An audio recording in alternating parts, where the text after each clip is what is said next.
I've been trying to like kind of wrap my head around this because I have been a hater, and I've always been a little bit of a hater, but more so recently.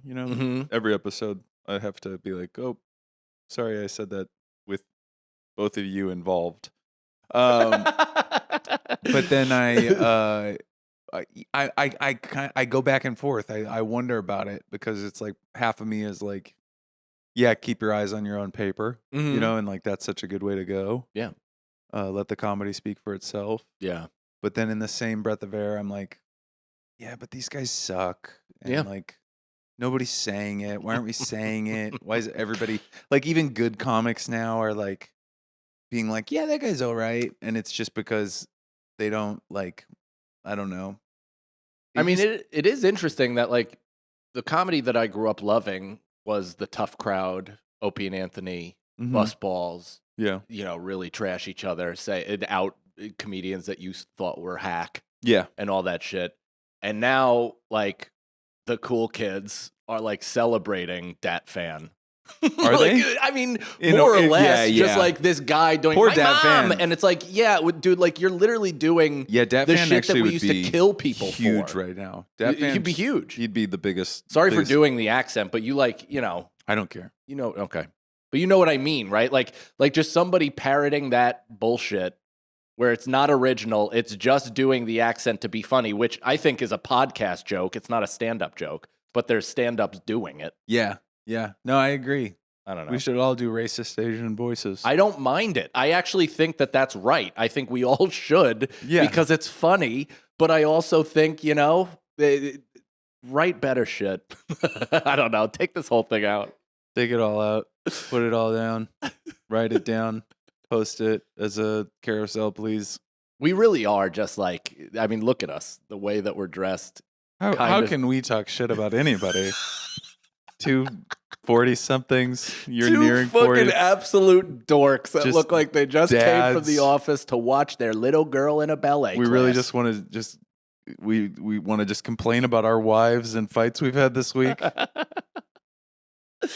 Is your kitchen? Yeah, because you have a newborn. Yeah, the fucking all the shit, the pieces of bottles. Yeah. And it looks like it's like the pussy version of an assassin's counter. Yeah. You know what I mean? Like an assassin has all these like different shell bomb. casings and fucking clips and different, corkscrews to clean out bomb barrels. Wires. Exactly. But I'm there, with my fucking sucka boogie. Yeah. Shoving it up my ass. It's not, Mike, I'm going to tell you again and again, that's not how you poop. All right? That's not how you suck a poopy? You don't suck it out. Did you guys ever use the Windy? It's like Frida Mom makes it, that brand Frida. I know that. That's the suck a boogie thing. Is that the thing where you go? Yeah, that's that brand. But they have this thing called the Windy, and it's when your baby, like a newborn, has gas, and it's like a fucking tube you stick in their ass, and it like just kind of releases their sphincter so that then they just all the gas removes. It was the most invasive thing I've ever done. Does that come in adult sizes? I wish. I know. I would do it on the podcast. Patreon Save first it for ever Skank Fest. That would be but it was just like you put it in and it was just like all the gas released immediately. Wow. Because they don't know how to fart. Babies. Yeah. No, so they don't. Put that in, but it was also weird to stick something in your daughter's asshole. Yeah, I mean, my wife, like I said, I think I've said it on the show, but my wife, my son has been battling some teething in the last week, which I actually, I'm definitely guilty of this, and I want to know if you are too, where I dismiss certain things as real problems if I had it okay. Like with teething and stuff like that, like I never would say it to another parent, but when other parents would complain about the teething process and how difficult their kid had it, and they kept getting sick, and it was all this stuff, and kept keeping them up at night. With crew, I was just like wasn't that bad. So I was like, I think you guys are like, yeah. I just immediately in my head would discount them and just assume that I'm just, it's almost like a self buildup to make yourself feel like you're doing better, just to preserve your life, self-esteem. I definitely have like downplayed stuff. It's weird. Me and Rosebud have like such a different approach to it because like the baby can be like, bright red with like 102 fever, and Rosebud's like, it's just a virus, it'll pass. And I'm like, I think we should go to somebody. But then like I'll be like jostling the baby around, and she'll be like, are you fucking insane? So it's like, but she, the baby's, Minno's been teething her whole life, and at night, we give her like ibuprofen or Tylenol, and that's been a fight. Yeah. But we've been so lucky that we've had that thing where like I'll tell people how Minnow sleeps, and they'll be like pissed at me. Yeah. Because Minnow at 3 months started sleeping 12 hours a night without sleep training. Yeah, her glucose levels were at a point where she could sustain herself. Well, she was also a giant. That's what day one, and we just gave her milk every time. I just love the fact that Minnow at 3 months was like, yeah, she was sleep through the night, just like fucking solid kid. I think she started sleeping in her crib like a month in. No shit. Yeah, because the bassinet was just like, why are we? It couldn't even hold her. That's what happens. Is you kind of look down and you're like, am I giving this kid a coffin complex at 2 months? Because in the fucking what did we have? We had that snoo thing. Yeah.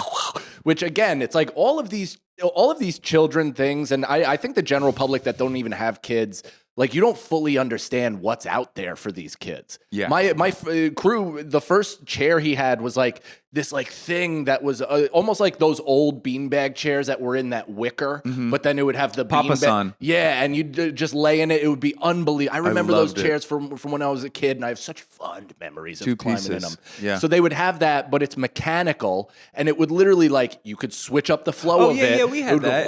Yeah, it would. And you're like, if I could get a fucking 6 foot. Yeah. like one of those for my living room, dude, that would be my gaming setup. Like I'd never get a fucking chair like Sagalo and fucking stream myself. I would just be in this like you just adult. be swaying in your I forgot what that's called. There's it's like the wig. We had one for sure. Minnow got too big though. It was like where it would struggle to rock her because she was so big. It sounds like the Titanic going in reverse. But my favorite thing was, how babies SIDS like from Toy Story, terrifying. Yeah, exactly.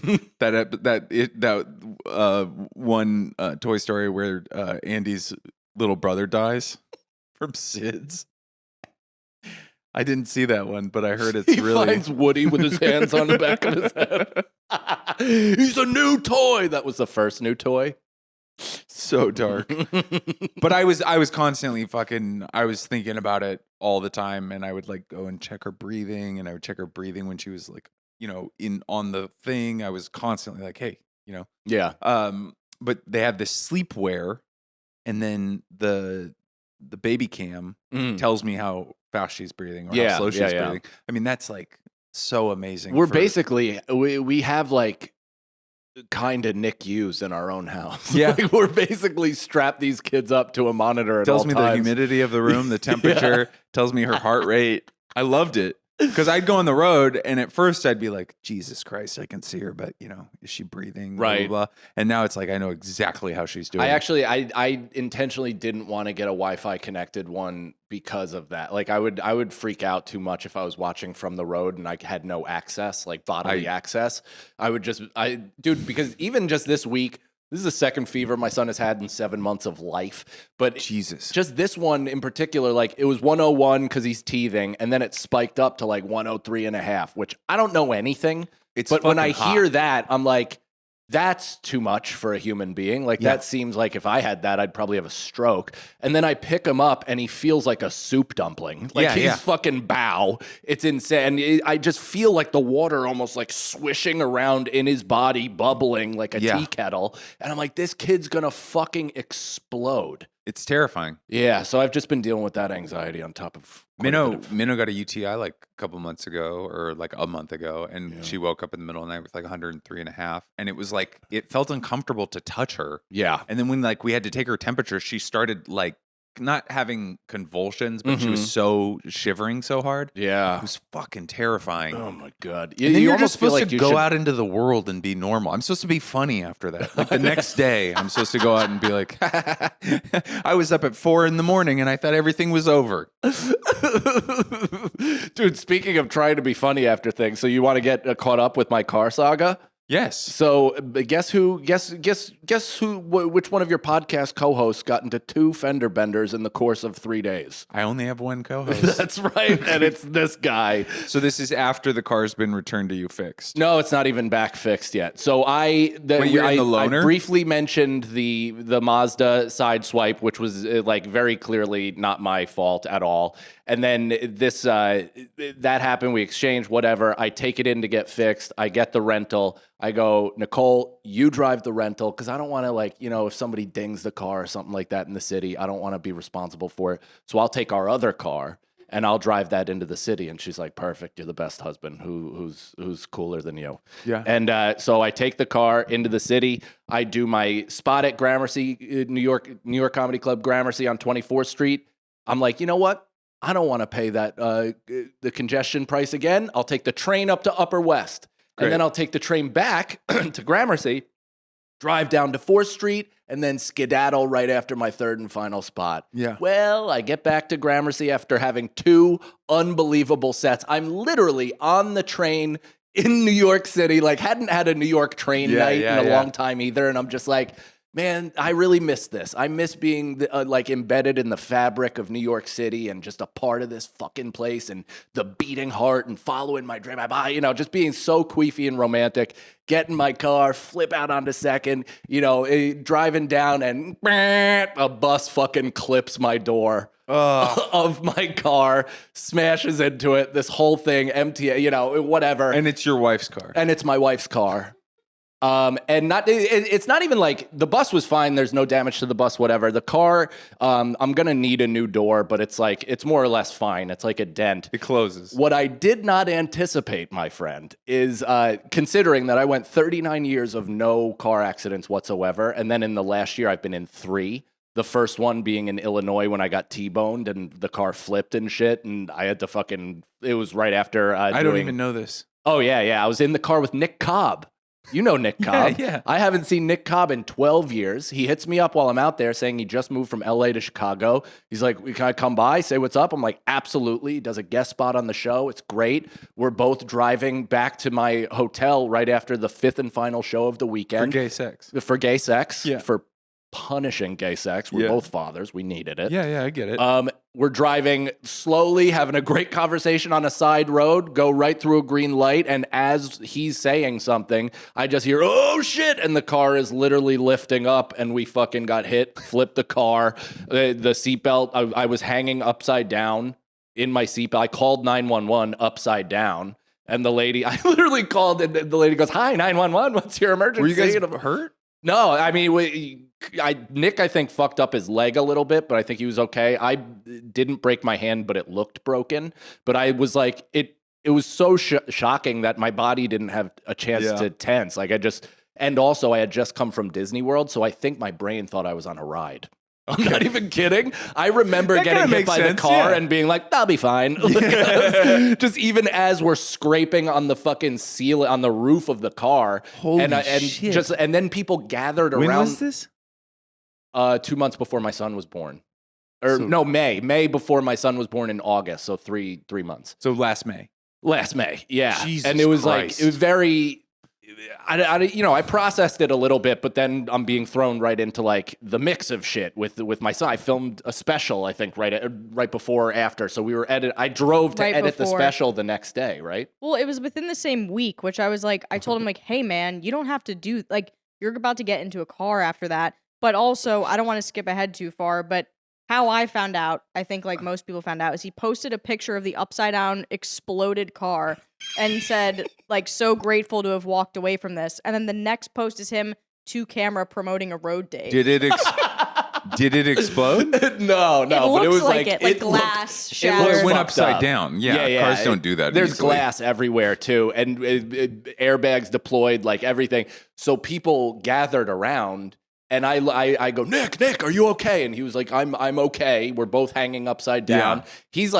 He's like grunting though, so I'm getting worried. Like he's like, like that kind of shit. And I'm like, fuck, man. And I'm looking around. I'm like, I think I'm all right. I call 911. You're upside down. Yeah, I call 911. They're like, hi, what's your emergency? I was like, match my energy. Like, stop with that fucking, like, hey, hi, what's up? and I'm like, we just got hit. And they're like, are there any identifying markers? I was like, there's a lot of glass. I was like, there's glass everywhere. We're upside down. Can't you pinpoint the car? And she's like, and I just hung up the phone. And then we hear people kind of crowd around the thing. And I'm like, all right, they're here to help us. They didn't. What town were you in? In Batavia, Illinois. Oh, that one, yeah. And they just gathered around and were like talking. These people, like the neighbors were just talking.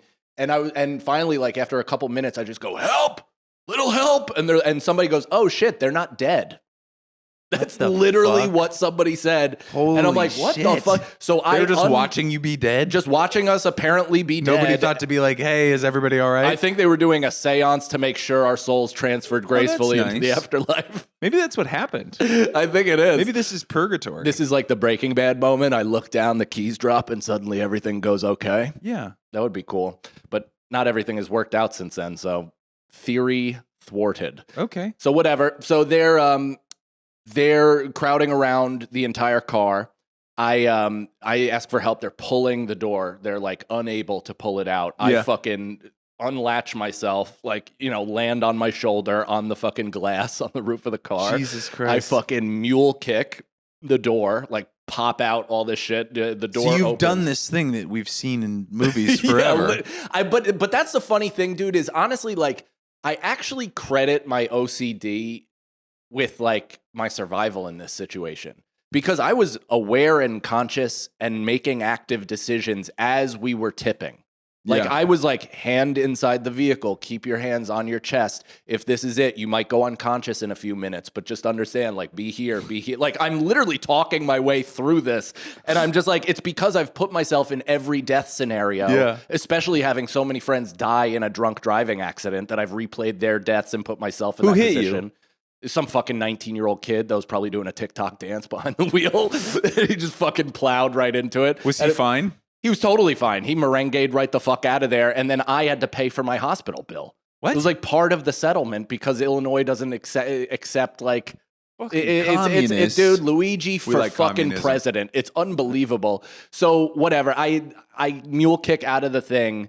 I was the most like, this is the most coke feeling without cocaine that you could ever have. I mean, it is adrenaline needle directly in your heart. Get him to the Greek shit. Where I just like popped up and started pacing back and forth on this person's lawn. Is Nick out of the car yet? He's not. No. And so that I was just like, what's going on? And some old lady was like, sit down. I go, shut up.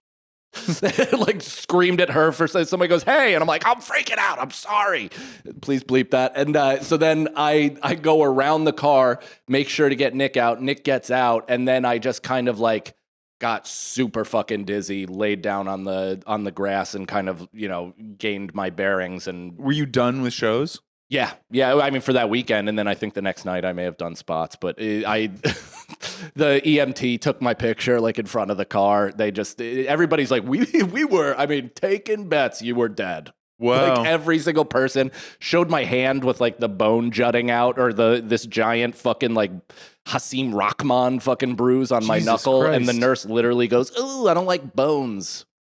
Cool. Yeah, so that was sick. And I got saddled with that bill, so that's cool. So whatever. So that was the real hectic, intense car accident that I probably processed a little, but not entirely enough. And then you had two more. And then I had two more this past week. The second one being just, it felt like the most stressful situation of all time, just because I had just gone through this. It's a fucking pain in the ass clerically. It's money. It's all this stuff. My insurance is, it's just so much on top of now me being like, what the fuck is going on with me as a driver? Like, I have 39 years of good decisions. Like, how is this all of a sudden? Like, I look to my right, that person's on their cell phone like this, driving into oncoming strangers. Yeah. This person's, drinking a beer while also taking people out on the side of the road. And it's like, New York City is fucking mayhem. So I'm having like and tariffs and all of this like financial shit where it's like, am I being bled dry? And I'm just losing my mind. And then the next day Nicole had work. So I was just like, I was with my kids, which was like a godsend, like truly couldn't have been better because it took my mind off it as much as humanly possible. But also there's nothing more depressing than playing with magnet tiles and also hearing crunching metal from your Illinois car crash in the back of your head. Yeah. From it, and I'm like trying to like be like, what, buddy? What? And I'm like just hearing like I thought they were dead. Like, I don't like bones. Like just everything floating in my fucking Did you talk head. to a therapist after that? No. That's when I actually tried to get a therapist. And I called 25 in-person therapists in Rockland. None of them were taking new clients. And so I bought a cold plunge. Great. And I haven't cold plunged in a week, so that's definitely aiding in my rigidness. Yeah, I feel like a baby with a fever. What's happening? I feel fucking nuts. What's happening with the actual Mazda? That's fine. Everything is fine. Like that's the thing is it all works out. Like this all gets handled. This is why you have insurance. Like this is part of being an adult, but and I don't know if there's other adults out there that have this exact same feeling, but I got in so much trouble as a kid that every single time I make a mistake like this, I feel like I can't even involve insurance because they'll send me to jail. It's like, I don't know if anybody of authority can even know I fucked up like this because even though I pay into this fucking system that is meant to help me in this moment, they won't. I'm sure they'll jack up the rate and all this stuff, but it's just like I get so fucked up. So it emotionally taxed me in a way that I think I actually met my capacity of stress. Like I think I was at the brim where I was acting like Bonkers the cartoon cat. Like I had springs firing out of my fucking skull. Nicole's trying to talk to me and I'm just like cracking my bones and just being like what? Like what's going on? When and she's is like, this? 2 days ago. Jesus Christ. But I'm all good now. You seem Matcha. You seem a little worked up. I'm going to be honest. I am worked up. That's sorry. okay. I'm sorry. No, I'm it's sweating fine. too. You saved it. This is our second episode of the day. You really held this in. Maybe it's the matcha working. Or I did hold this in. Wasn't that pretty good? That Yeah. I have so much personal problems that I have to get to that I didn't burden Maddie with any of them. Yeah, I came in here hot, like I was gonna, because I had like an annoying leaving the house this morning. Like somebody in my house. I'm not gonna say who. when they, I won't even gender them. When they talk to me like I'm the dumbest person in the world. Like, how could you not have thought to do this? And that's like, as I'm leaving, I'm like, fuck. And I brought, we bring clothes and shit to get ready for the pod. And I'm like on the subway and I was just like annoyed. So I was going to come in here and like dump that on you. Uh-huh. And then I was like, I don't know. It went away. Yeah. It just dissipated. That's nice. There's times though that I've been driving in for this podcast and taking a look at my 3 shirts and been like, is this enough to start a new life? Yeah. Like, Yeah. Could I put this on the back of a stick, Buddy, grab a handkerchief and jump on a fucking train? I have budgeted. I have budgeted an apartment in Tarrytown. I have gone on Zillow and been like, okay, I could afford that. That's so funny because people often live outside the city and then look to find an office or apartment in the city, and your escape I is, would I gotta get the fuck out of here. love that Westchester kind of River City, being able to like go on some nice jogs. Yeah. and fucking. You'd love hit up- jogging. I like some space. I love the city. I mean, I've lived in cities my entire life besides Lake Tahoe for that little jaunt. Yeah. Right. But after what high is school. jogging in particular? Because I do find the focus, the Flow state. flow state. That's all it is. Flow state. But you can see my problem with that, and not with that. I flow state is right up my ass. I fucking love talking flow state. But I have to be doing, and I guess running is an activity, but like a real like fine motor skill activity to be able to kind of like lose myself in it. Whereas running, I actually tend to overthink it even more, and I do like I can over body audit like pain and stuff like that, where then I could just create pain. I think I find it so uncomfortable, or like I so don't want to do it that when I start doing it, I eventually just go to a place of thought. Like it's almost like, like yoga is like a all around beneficial thing, but it's considered like it was supposed to be meditation, right? Yeah. Because you do these things that are uncomfortable and routine and stuff like that. I forgot what the fuck I was just going to say. Running flow state. Oh, leaving my family. Being that's part of it being too. a weekend parent. Yeah, that's part of yoga.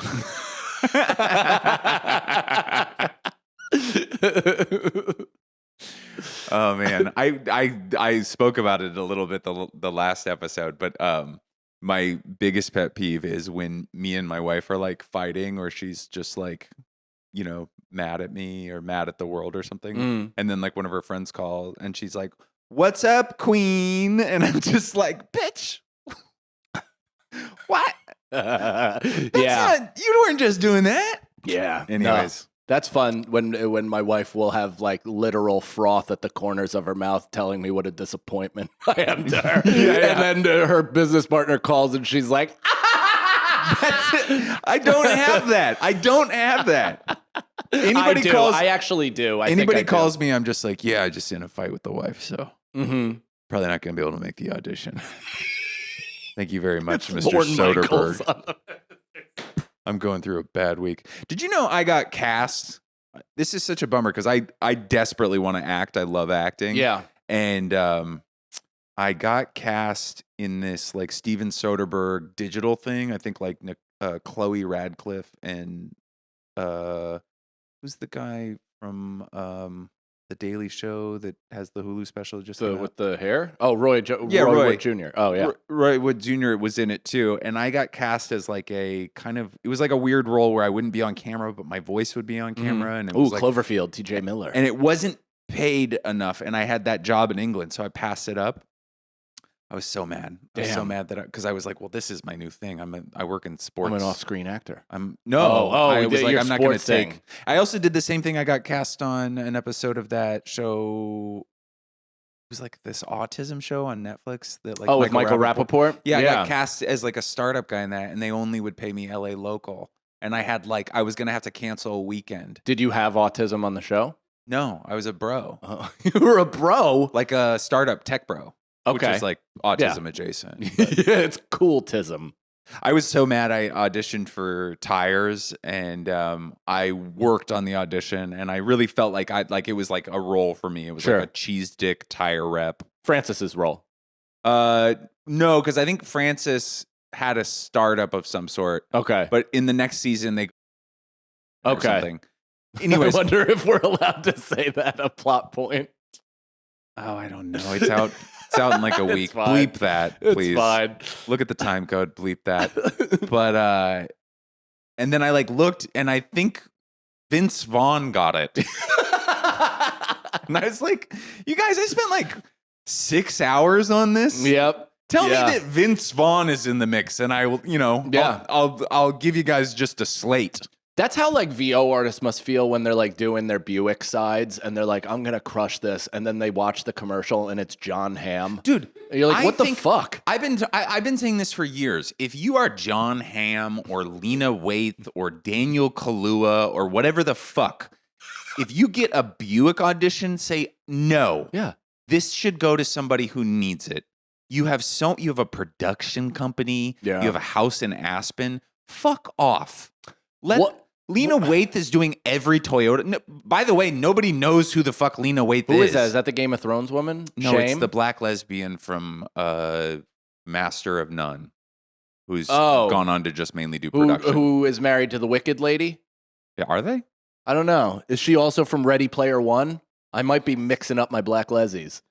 Oh, I'm right. Nice. Yeah. So, anyways, but nobody in the mainstream would be like, "Oh, Toyota, Lena Waithe, I love this." Yeah, you know? No, John Hamm a little bit, I get it, and then other actors. But do you know what that is though? I think it's money laundering between the corporation and the agency. I think it's some sort of just funneling funds. It's probably children trafficking or something. John Hamm is probably really in deep with that stuff. He's hosting SNL this week. I'm just kidding. I hope just that came across. He's probably got He's a like a nice knuckle guy. in my wife He's right got the White Lotus dad dick. Oh, yeah. He's got that. One time I met John Hamm. I don't give a shit. I'm never going to work in show business. And they have seen me and they have passed. But it was like at an Emmys party. Mad Men would have been right up your fucking alley, I know. too. All this fucking shit. Who's that guy that was on... I actually might have been the most disenfranchised person in show business. Who's that one with the cherry lips and the white? He's a boy he was on Mad Men. He had like real pale skin and just like these little I can't think of his name. He was only in that really. Pete. His name is Pete on the show. The young role, dude. ad man, right? Yeah, that was your role. He was married to Allison Brie.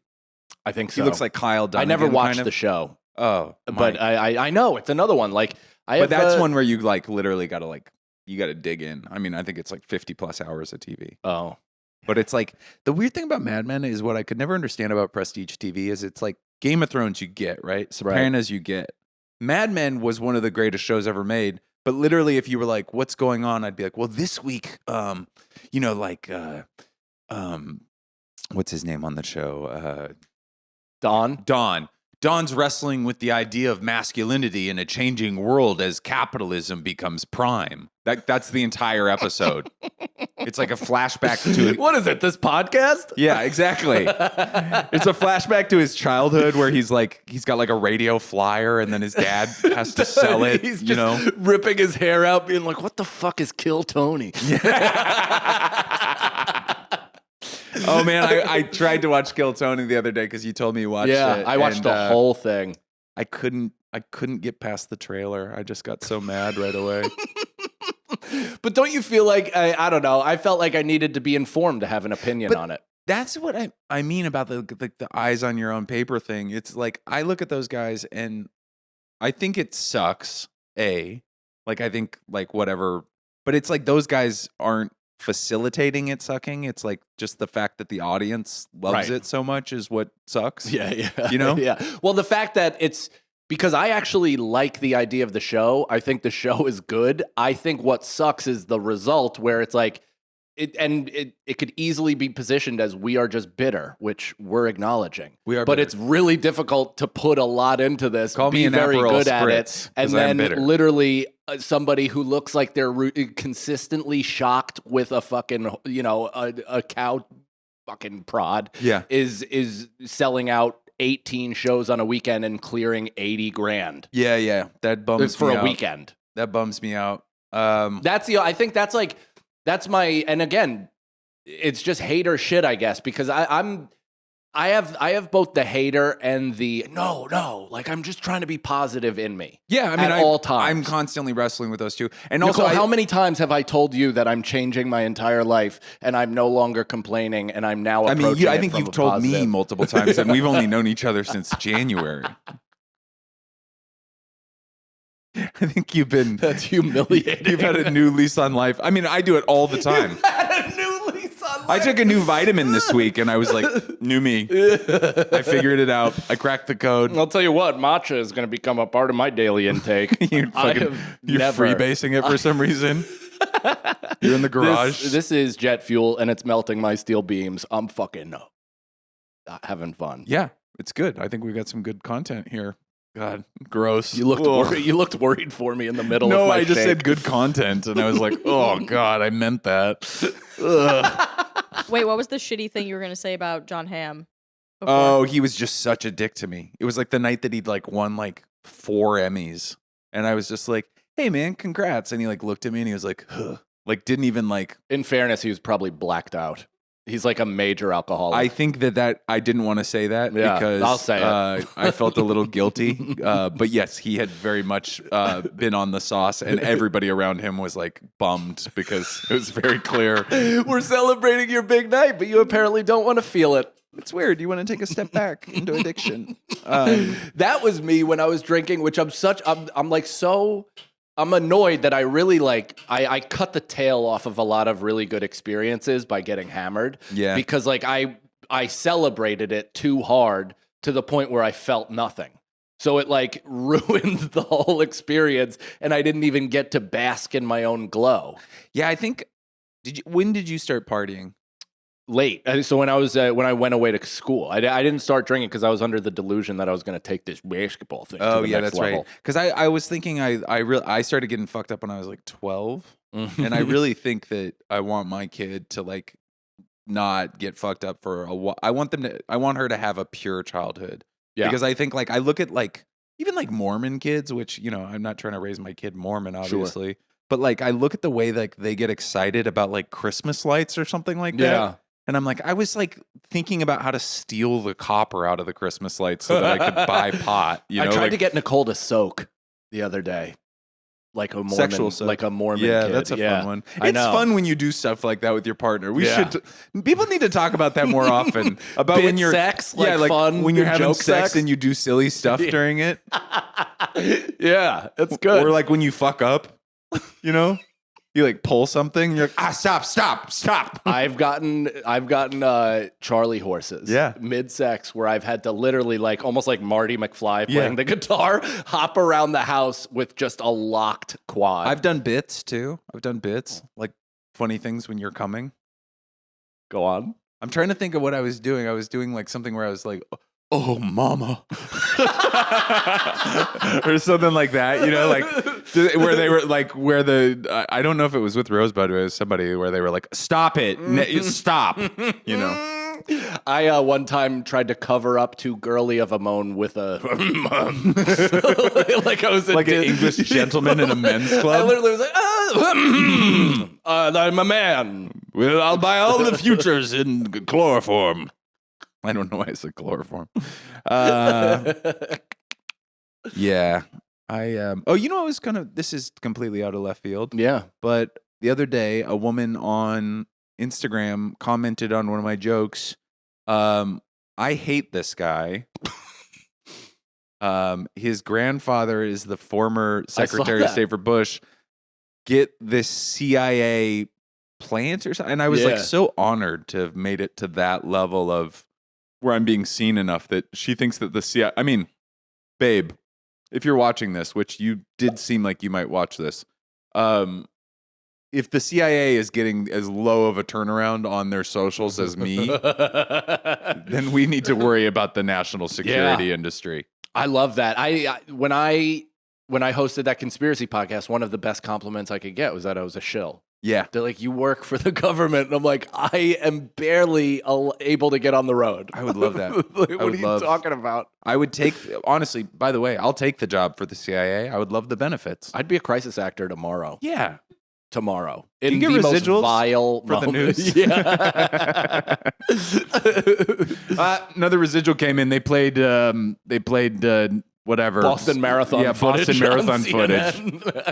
I literally was trying not, in that moment, all the references were coming to school shootings, and I felt bad saying that as part of the joke. Oh, dude, the amount of just awful footage I had to watch for that show, and my co-host being like, this blurry person is that blurry person from Boston to Sandy Hook to 9/11. Oh, they thought that was like... Oh, no, it's not a think. It's they know.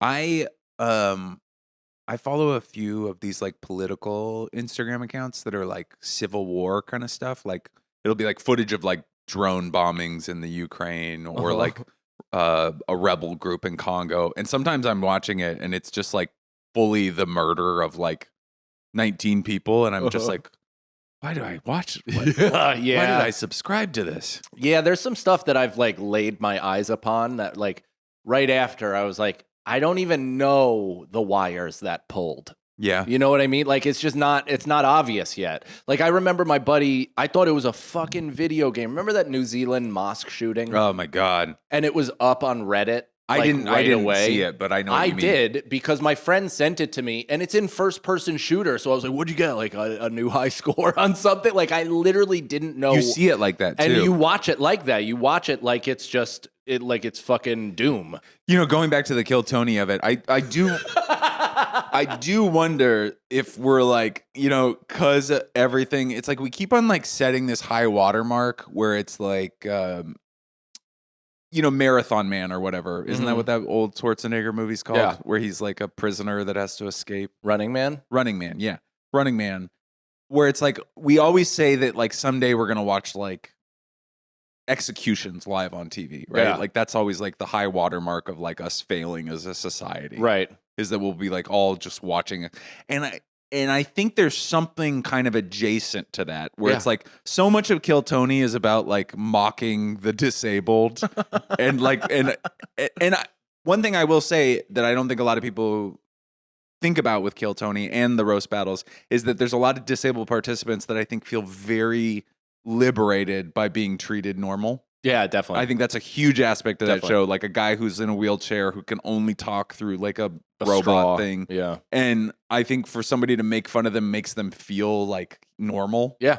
But at the same time, like I just watch the societal impact of it. And just, I know that like all the fucking, like every time I do something professionally and somebody finds out I'm a comedian and they're like, dude, Kill Tony. And I'm like, you're my mortgage broker. Shut the fuck up. Do not bring up Kill Tony. I just gave you all my credit report. I cannot believe you have my social security number. Do you know what I thought that was really funny? Again, and it's like kind of in the same vein as like we're not calling out people anymore or doing anything like that, where it's like it's one of the people thought that Last Comic Standing stunk for almost the same reasons why they like Kill Tony. What? Where it's like coming up with a backstory for somebody and learning about them and coming up with a reason to root for them and beyond the comedy of it, like why should we like you or why should we give a shit about your 1 minute? And it's like, it's just an interesting change in cultural, what we find to be passable or good or entertaining, where it's like, I don't know, the inspirational comedy to me is just as like gay as Nanette. Like these, you can do it. Like if I can do it, you can do it. Yeah. And I fucking walked here from Tennessee and, now I'm... Oh, is that part of it? That's like part of it, yeah. And you're just like, this is, great. Great that you're inspired and you want to do something and it's getting a guy with a pit bull to leave Union Square Station and walk to Texas. How about this? But like, what are we doing? I lived in an apartment with 5 roommates in Bushwick, Brooklyn, before normal people moved out there. And I worked in a moving company. And one time I had to move a pickle factory from a 6th-floor apartment to another 6th-floor apartment. And every night I would do this, and I would make it to shows to do jokes that I had perfected over weeks and weeks and weeks. And I'm pretty good at it. Can I have... Can I have a Could I sell some fucking tickets? Could I sell some fucking tickets? You fucking assholes. How about this? Pretend that I just told that after doing really good on stage at the mothership. And everybody asked me where I was from. And somebody said, assassin. But yeah, I watched the whole show. That's cool. Yeah. I did have some I got birthday stories. Oh, yeah. Yeah, it was my birthday. I turned 40. You did turn 40. I turned 40 years old. Wow. Yeah, look at me. Congratulations. Thanks. You look great. I appreciate it. I feel great. I honestly do. And weirdly enough, I did the most, and Nicole, I just want to make sure you're included in this. I did the most athletic thing that I've done in 20 years the other day. And it's how I can tell that yoga really works. Okay. Because I was playing catch with my son, and we're throwing the ball back and forth, and he has a little tough time with control. He's 5. Mm-hmm. So he threw it, and it went like, all over the place. And without even, just kind of a reaction thing, I threw my body up to go, jump to get it, and I snagged it out of the air and grabbed it pain-free. Wow. Which if I did that a year and a half ago, every guitar string in my back would have burst. Yeah. Every joint would have inflamed. Like, I would have been fucking... Dude, I was like huffing and puffing walking places and just trying to like just get the mobility of my body down to not just click and fucking stammer. And it was all yoga.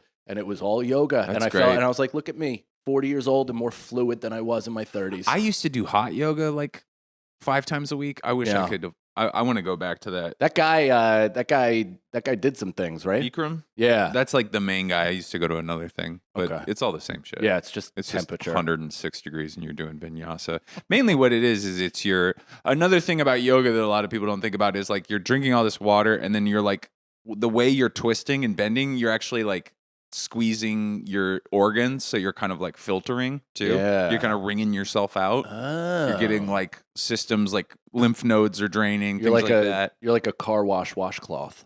Exactly. Yeah, you dip it in. That's actually when the yogi says, he says, now you are part of the car wash. You are being whipped by the spinny things. That's the Mexican man is coming to dry your windows. You are the rag.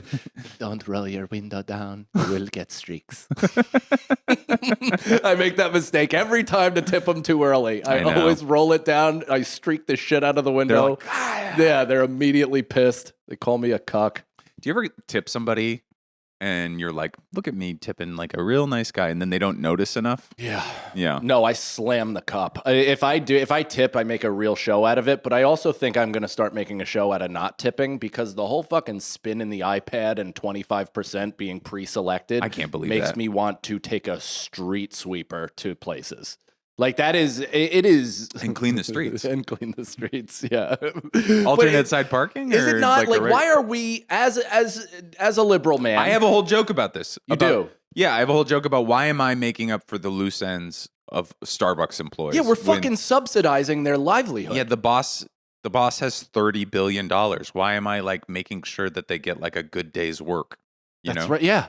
What the fuck, man? You have enough money, give them back that money so that I don't seem like an asshole for not tipping on my $7 fruit drink. Yeah, and you know why? You know why they can get away with it? Because they've never once made eye contact with their employees, and we're the ones interfacing. Yeah. We're the ones having like interpersonal Let's pressure. drag them out of their house. I know where they live. I'm down with that. Just United Airlines, a CEO, and just be like, here's your Do you employee. mean United Talk to him. Healthcare? No, United Airlines. Remember when they pulled the Chinese guy from his like top jaw right off the flight? No. Do you remember that during the pandemic? By his I don't top know, jaw. Dude, they like literally grabbed him by the top of his jaw and like grabbed him out of that place. Really? It was a huge news. I Yeah. don't remember that. Yeah. I'm vaguely remembering it now, but I don't remember it. That's funny. A lot of Uniteds getting handled. Speaking of United, you know how I did this travel show to Guatemala? Yeah. Oh, yeah. I found out that United. When is that coming out? Maybe like 2 weeks. Awesome. But I found out that United is starting a flight this summer from Newark to Greenland. And I think that's the next one that I want to go to. Covered in ice. Well, probably not this time of year, because I'm going to go in July if I do it. Oh, yeah. But it's expensive. It's a 4-hour flight. It's $1,200. That's a lot. Yeah. Yeah. But it's the only direct flight from North America to Greenland. Why is that? Like, what is, are the winds weird? Why? No, don't they? it's just never been desirable. Like, Okay. people have never really wanted to go there. You probably could charter a plane, but it's Denmark, so you always had to go through Iceland. You had to fly to Iceland, then back to Greenland. You have a good sense of direction. I do. Yeah, I don't. I used to be able to say I was a good Here's driver. North but America. See us? This is Maine.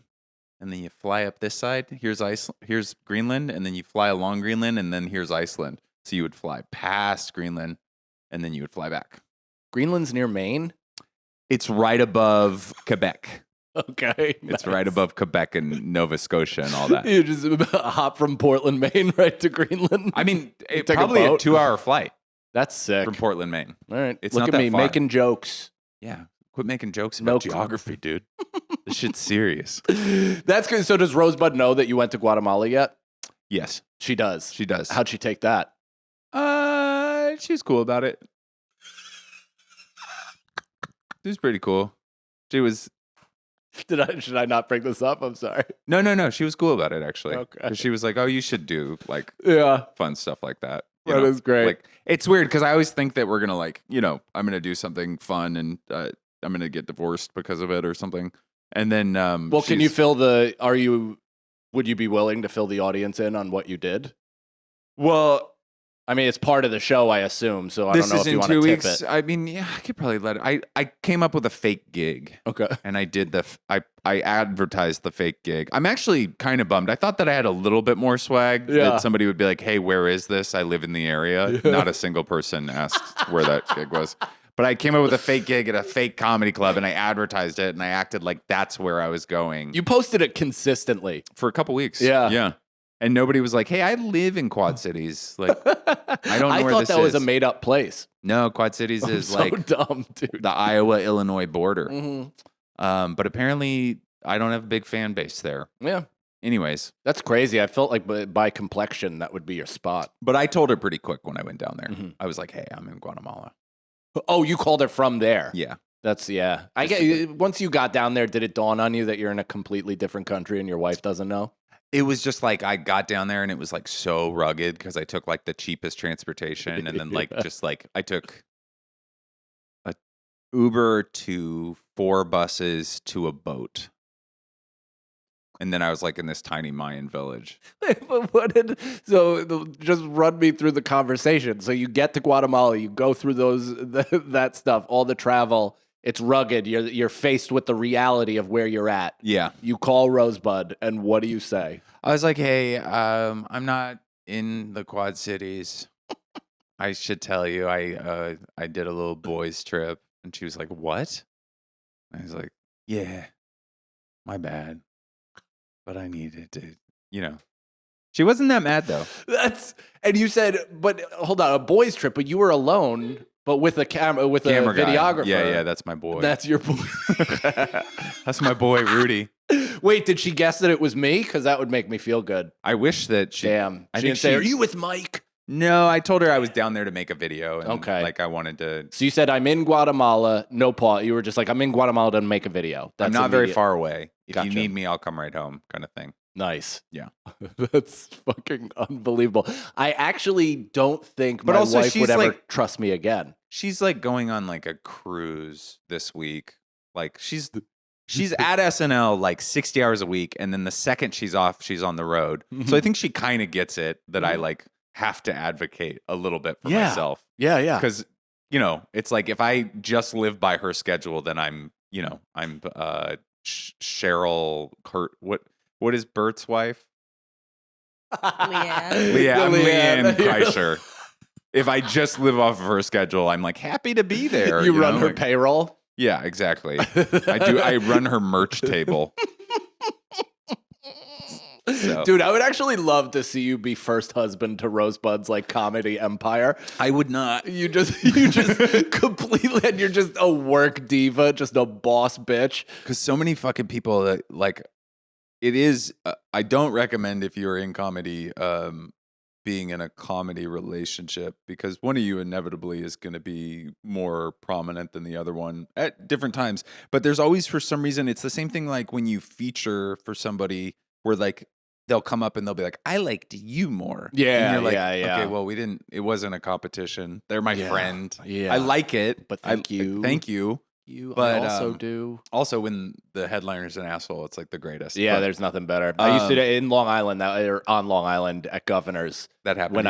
Because it would be whoever, and then you'd go Vinny up with spaghetti face. Vinny Ragu. Yeah, and then he'd do his horse shit. They'd love it, but they were just you guys ever been Italian? They all have that kind of voice. Growing up Italian sounds a little something like this. Yeah. And then the fuck were we talking about? Oh, people just they're always like they'll hit me up, they'll be like, dude, that's so funny, but I am so excited to see your wife. Or just like constantly like, hey, tell your wife I said the special was great. Yeah. Like, yes. This is my clip. Please don't put this in my comments. You're a strong man, dude, for being, that would be like if I were to join the floral industry now and like all of a sudden just because like, I just start taking off. Yeah. And my wife just has to hear it. Like, he's like really talented. Like, he's he like just one figured of the it out best. right away. Wow. No, but I mean, like, I don't want to take away, like, I think the natural inclination is that I'm like somehow bitter or jealous of my wife, and I'm not. I'm really happy for her success. I also benefit from her success. Of course. I get to live in the same house as that success. But the house that success built.